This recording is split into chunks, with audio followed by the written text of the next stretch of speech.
On this day in history, October 3rd, 52 BC, as part of the Gallic Wars, Vercingetorix, leader of the Gauls, surrenders to the Romans under Julius Caesar, ending the siege and Battle of Alesia.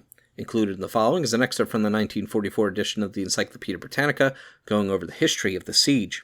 Siege of Alesia was the climax of the Great Revolt which endangered Julius Caesar's conquest of Gaul.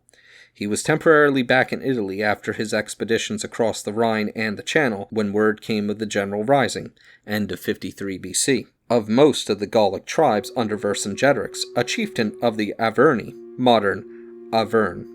Fortunately for Caesar, it came before he was entangled in the civil war, and by rapid countermeasures involving arduous midwinter marches, he partially restored the situation.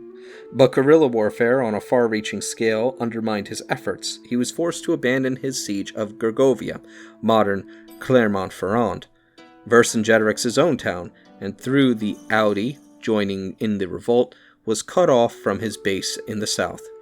In this critical situation, Caesar first moved to effect a junction with Labienus's detachment, which had, with difficulty, returned from an abortive attempt on Lutetia, modern Paris, and then sought a line of retreat back to his base, taking an easterly route. But Vercingetorix, emboldened by success to discard pure harassing strategy, moved to intercept him near the modern-day Langres, and surprised him on the march.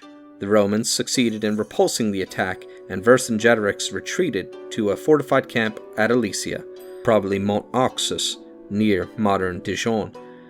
Thus assured of the communications being free, Caesar decided to lay siege to Alesia, which now held the soul as well as a large part of the body of the revolt.